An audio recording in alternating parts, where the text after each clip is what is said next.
Cyberthieves across the globe are working around the clock to steal your money and your sensitive personal information. They do it by hacking into computers and tricking victims into giving it to them. Armed with your social security number and bank account information, passwords or PINs, an identity thief can do a whole lot of damage. This is a serious problem that keeps getting worse. That's why it's so important to understand the risk and take steps to protect yourself. I'm Herb Weisbaum, the Consumer Man, a contributing editor at checkbook.org. Welcome to Consumerpedia at checkbook.org. We're the nonprofit that helps consumers select services, avoid trouble, and save money. Because we don't accept any advertising or take money from any business we recommend, you can rely on checkbook.org to be completely independent and objective. Now, here's the host of Consumerpedia, America's consumer expert, the Consumer Man, Herb Weisbaum. Criminals go where the action is, and these days that action is online. We buy things online, pay bills online, and share way too much personal information online. Few people know more about cybercrime than Brett Johnson, a convicted identity thief who was once on the Secret Service Most Wanted list. The agency dubbed him the original Internet Godfather. Johnson made millions developing online fraud techniques and creating two major online crime syndicates before getting busted several times and spending more than 6 years behind bars.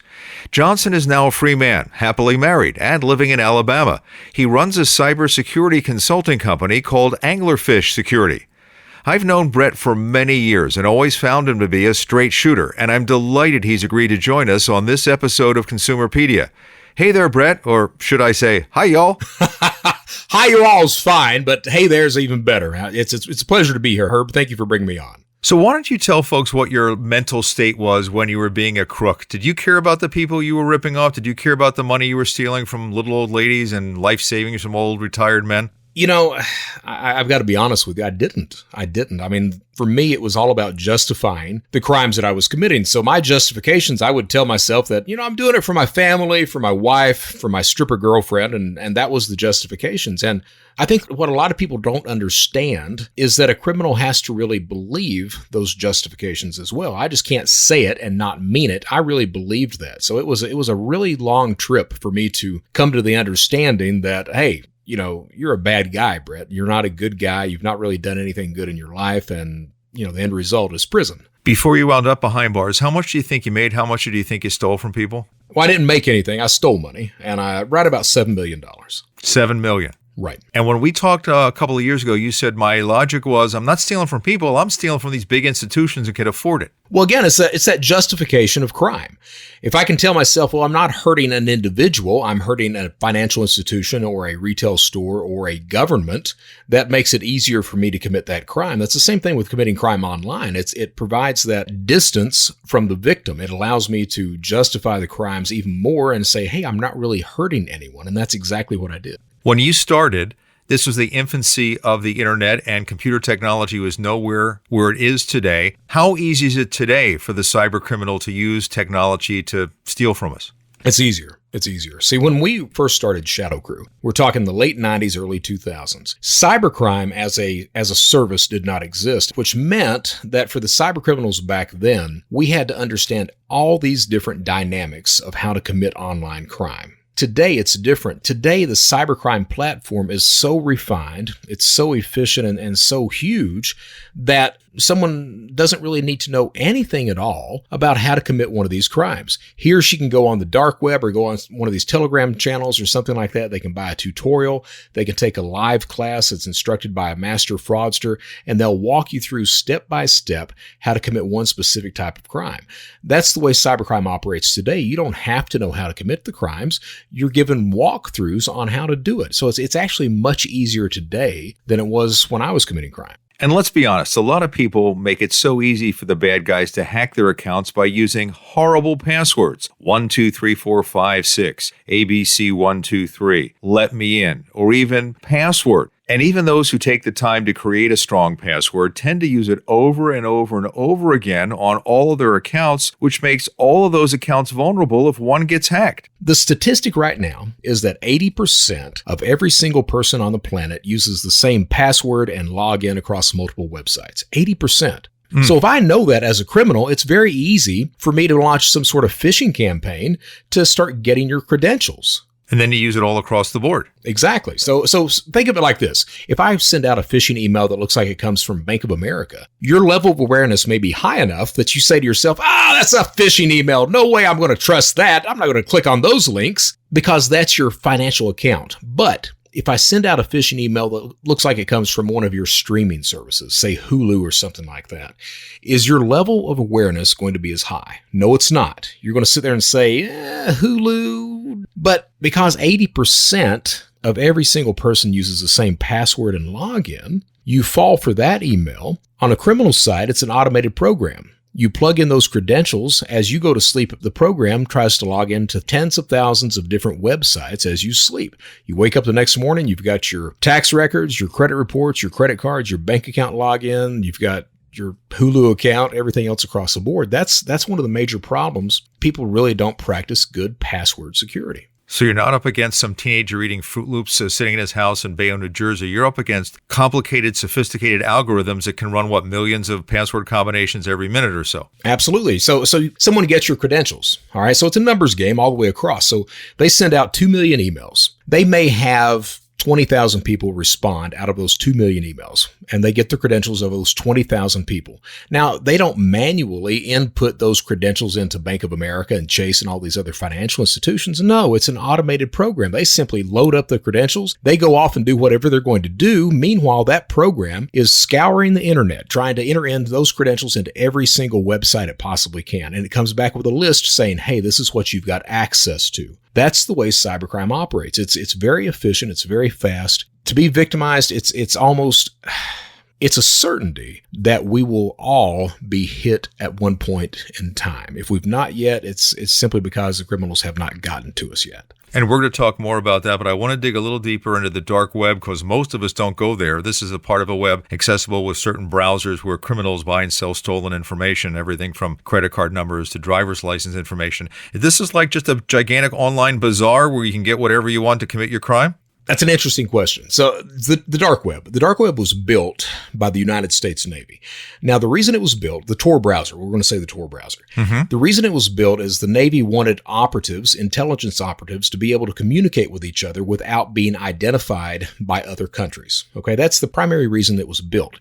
Now, it goes open source. The Navy releases it so that anyone can use it in the hopes that whistleblowers would use it or people behind other countries' firewalls, say China, Iran, North Korea, would be able to access the internet that their government didn't want them to access. What happens, though, is you have to remember that the first adoptees to technology, if the technology allows someone to remain anonymous or to launder money, the first adoptees, criminals. So you release this product, criminals understand, hey, if we use this properly, we can remain somewhat anonymous. So they start to communicate with each other on that. Well, over time, they figure out, hey, not only can we send messages, but we can actually build websites on the dark web. So they start doing that. And you have these marketplaces, these forums start to pop up. Now, that's not to say that the entire dark web is illegal. It's not. You have many legal services on the dark web. But here's the way this thing actually works. You've got the surface web, you've got the deep web, and the dark web. Surface web is whatever Google can find, 4 to 5% of the internet. The other 95% is the deep web. That's anything that can't be indexed. That's your emails. That's anything that's behind a paywall, bank account statements, yada, yada, yada. Inside of the deep web, you've got the dark web that it requires a special browser to access. How big is it? No one knows. We know that it's at least as big as the surface web. Some estimates put it as 2 to 3 times the size of the surface web.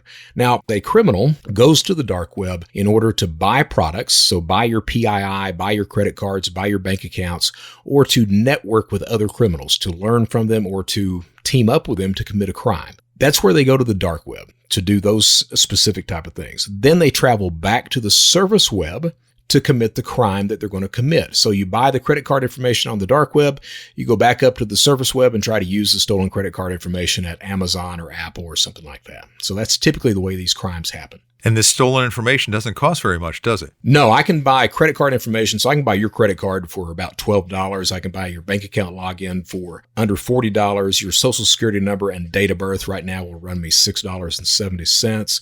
Your complete background check, a TLO report, will run me $25. So it's not very expensive at all to do that. And am I right? These websites that are selling all this stuff actually have help desks. So if you have a problem, they'll help you commit your crime. Well, that's one of the things I mentioned earlier. Cybercrime has become so refined that customer service matters. There's so many sellers. There's so many people committing crime that you've got all these buyers out there and you've got all these sellers out there. Well, you have to be able to provide good customer service because now a criminal buyer, can pick and choose where he's buying product from. If he doesn't get good customer service, he's probably not going to buy from you. So you have to have that support desk that will walk you through how to use the product or how to return the product if it doesn't work, something like that. So absolutely. Well, a company computer, a corporate computer, is a prime target for hackers. A lot of damage is done going after individuals, you and me, with phony emails and text messages. Talk about that if you would. So if you think about it, what's the most important thing online? It's trust. As a good guy, you shop at Amazon because you trust Amazon to ship you the item that you've purchased. A scammer, a cyber criminal, has to establish trust with that potential victim in order to get information, access, data, or cash. It's always one of those four things or a multitude of those four things: information, access, data, or cash. So the question becomes, how does a criminal establish trust with a potential victim? And the answer is a combination of technology, tools, and social engineering. So what do I mean by that? Technology. That's your cell phone. That's your laptop computer, your desktop. We inherently trust the technology which is given to us. We don't understand it a lot, but we trust it. We trust the news that comes across the line. We trust those phone numbers that show up on our screen, everything else like that. Criminals use a variety of tools to manipulate that. They use proxy addresses to spoof their actual physical address. They use spoofed phone numbers so that you don't see the number they're calling from. You see the number of the financial institution or sheriff's department, something like that. And then finally, social engineering kicks in. We see how good of a con man, how good of a liar that criminal is in order to manipulate you into giving up information, access, data, or cash. That's typically the way all of these scams or online crimes operate. And if they have a little bit of information, like the last digits of your social security number or your birth date or whatever, they can get you to spill the beans with other stuff because you trust them. That's exactly right. One of the big scams that's going on right now is, so there's all these medical records that are available, and you can buy, 200,000 to 300,000 different people's medical records as a batch file. You can buy that for a few $100s. So you get 300,000 medical records for, $400 or $500. All right. Mm-hmm. So what's going on is these testing services. So a criminal sets up a call center in India. He gives them the medical records. Call center starts calling these senior citizens, and they start trying to talk them into going in for genetic testing on cancer. In order to sell that trust, what do? They start quoting specific items out of the medical records. Well, back in 2016, you had this problem. We really need you to come in and test. The doctor's going to order it for you. You can go down to the lab here and get the testing done. Now, it doesn't hurt the individual. They steal your information. They've already got your information.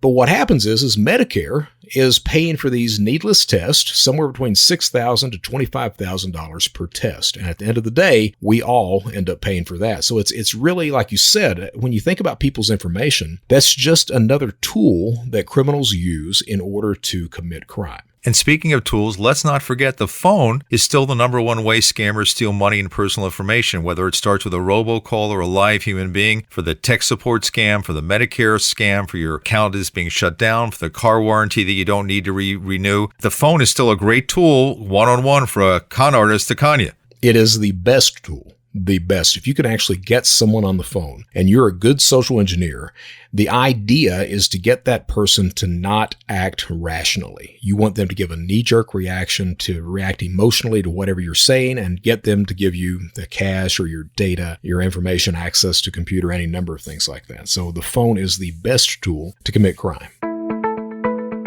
Want ratings? Checkbook has ratings for all types of services in these 7 metro areas: Boston, Chicago, Minneapolis-St. Paul, Seattle and the Puget Sound area, the San Francisco Bay Area, Philadelphia and the Delaware Valley area, and Washington, D.C. To find out more, visit checkbook.org. Our advice is always free. Ratings of local services are available with a subscription. If you live in one of these 7 areas and haven't joined Checkbook yet, check us out. Get a free 30-day subscription by going to checkbook.org/consumerpedia. We're talking to Brett Johnson, a formerly convicted identity thief who is now a cyber consultant and digital security expert. You have told me, and I've heard you say this many, many times, that we share way too much information, which makes it so much easier for the bad guys to fool us. Could you tell everybody what you're talking about? Well, I mean, that's the thing, right? I mean, in the United States, we freely give up our information for free products or services. We freely do that. And not only that, but we like to brag about what we're doing. So we go to Facebook, we share our profile with anyone that wants to look at it. What we don't understand is you've got criminals out there that are also on Facebook. So they're sitting there, they're looking at, what did you get for Christmas, or what did you get for your anniversary? Oh, your wife bought you a new Rolex, or you bought your wife this new car or new TV or whatever the heck it is. You're going on vacation, you announce that. Well, the criminal knows you're on vacation. They know you've got these expensive items at the house. Let's take a visit over there and see what you've got. No one's home that day.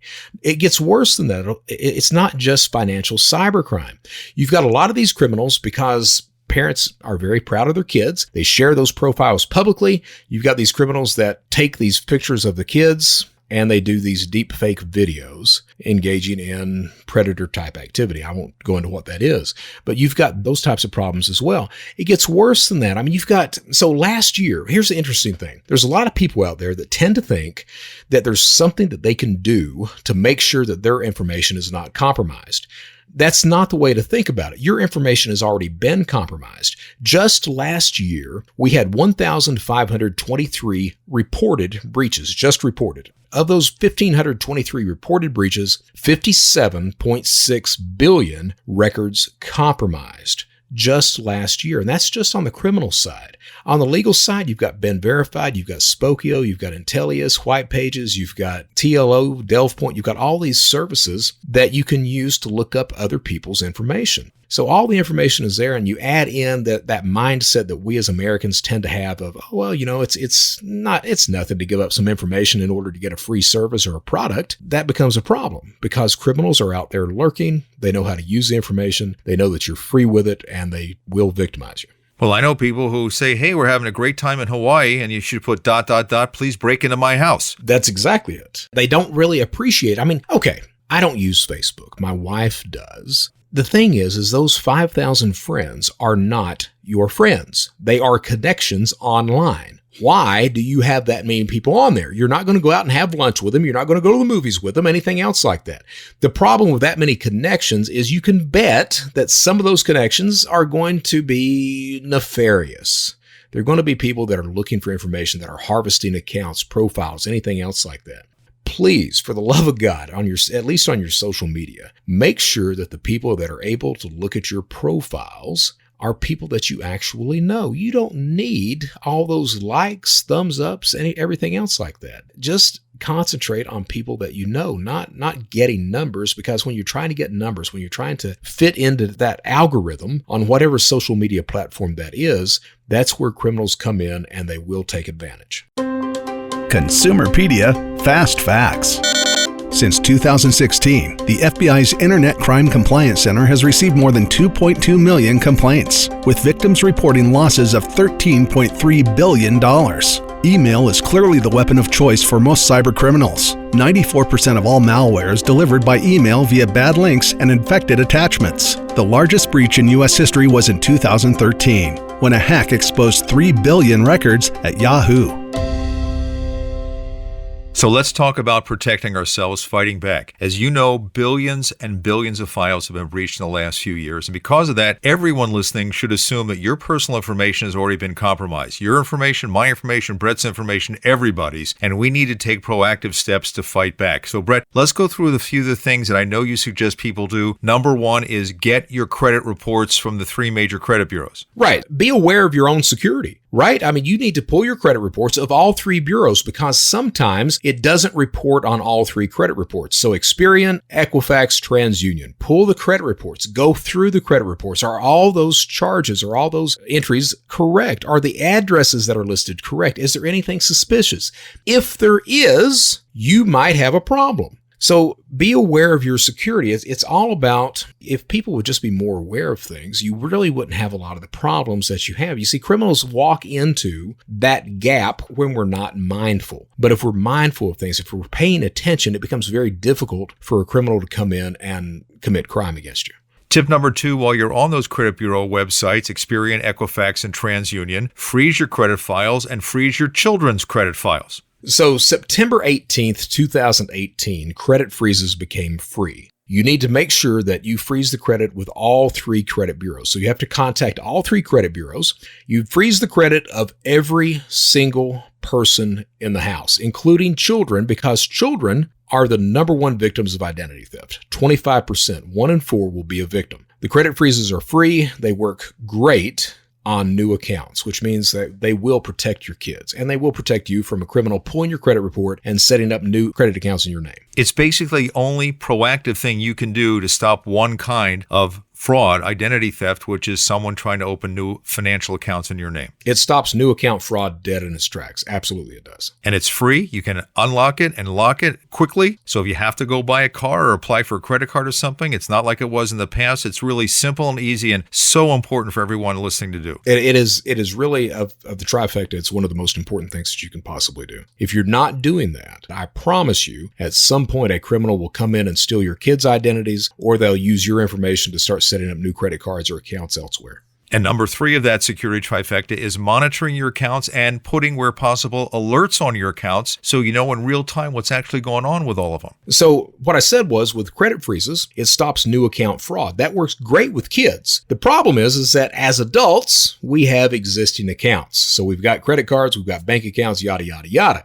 Doesn't stop fraud against that. So what you have to do is you have to monitor those existing accounts and place the alerts on the accounts where you can. For example, a Discover card has a $0 alert, meaning that if a criminal goes on the dark web, buys your Discover card for $12, pings the card just to see if it's alive, you get a text message saying, hey, someone's trying to use it, and you can have the card shut down before anything happens.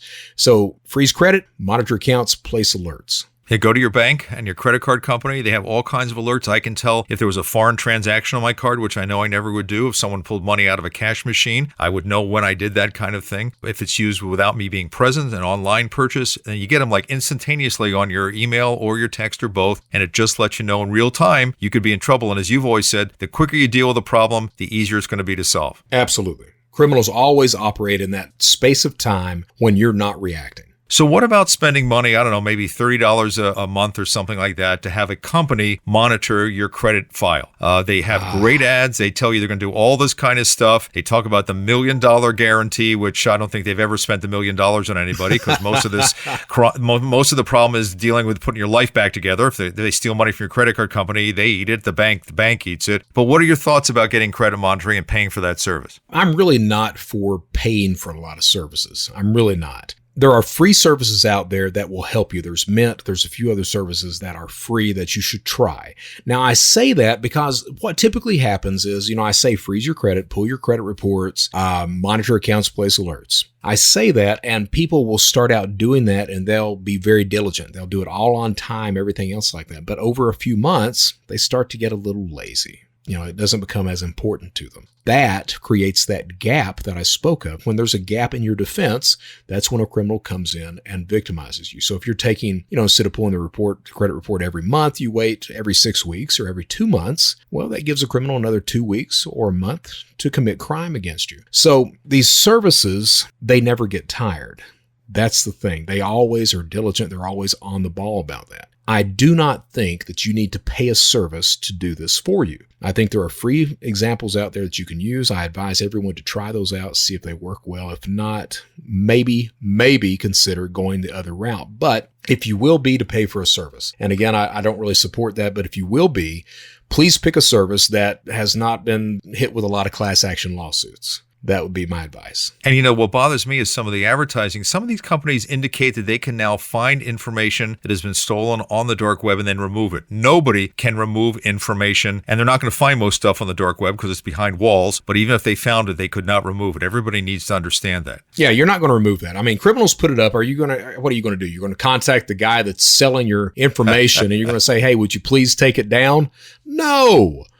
I mean, that doesn't work. And he's not the only one that's got your information. So it doesn't work like that. These companies that do this dark web monitoring, that's strictly a lie. They're just saying that to scare you, to provoke that emotional reaction so that you don't think rationally about it. Criminals make money by buying and selling your information. They're not going to be putting it for free up there for some people to use or get. So it's all for sale. And when it's for sale, a company cannot scrape the dark web for your information at that point. Final time. From my years of talking to victims, years and years of talking to victims, it seems like the con artists bank on two things: our greed and our gullibility. We want to believe we just won millions of dollars in a contest or lottery we didn't enter. We trust the text that says our credit card account has been suspended because of suspicious activity. We respond to an email that says a package is waiting for us, so we never ordered, and wind up loading malware on our devices. They're playing on human nature, and we need to up our game when it comes to being skeptical and resist the urge to respond right away. I mean, that's our number one defense: being skeptical, stopping and thinking before we do something. Well, it's trust but verify, right? I mean, it's okay to trust things, but you need to verify everything across the board.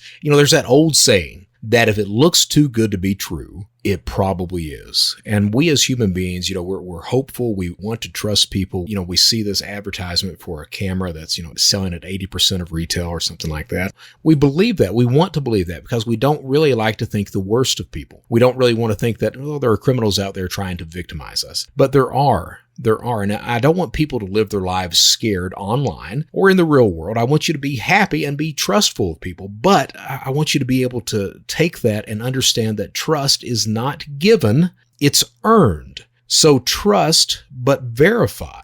That's the important thing. It's fine to trust, but you always should verify everything across the board. That's news. That's the phone calls that are coming across. That's everything. Trust, but verify. And you need to do that verification before, because I hear from victims who checked out the company right after they gave them their social security number. Yeah. You need to do it. You need to do it on the front end, not the back end, because as I always say, there's no undo button in the digital age. You give them your social security number, you give them your credit card number, it's gone, goodbye. You have to verify on the front end. And what I say, I speak for AARP a lot. What I say is when you're contacted, when you receive an unsolicited request for information, so you get a knock at the door, a piece of snail mail, an email, a phone call, what have you, anything that's unsolicited, at that point, it's important to take a breath, take a pause. That will give you the space that you need to think rationally. So just take a pause, count to 10, think about it. Does this sound correct? Is anything suspicious about this? And if you feel that, do not respond. Better yet, never respond to any unsolicited request for information, regardless of where it's coming from.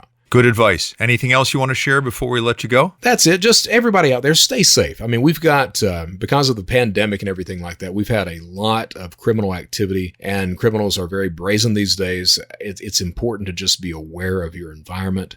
Stay safe, trust but verify, and take care out there. Brett, thank you so much for spending so much time with us today. Really appreciate it. Thank you. That's Brett Johnson. He did the cybercrime and served his time and is now working to protect all of us from the online criminals targeting us. Again, his consulting company is Anglerfish Security. Now, we barely scratched the surface in this half hour. You'll find much more information and helpful links in the cybersecurity story I wrote for checkbook.org earlier this year. You'll find a link to that story in this episode's show notes.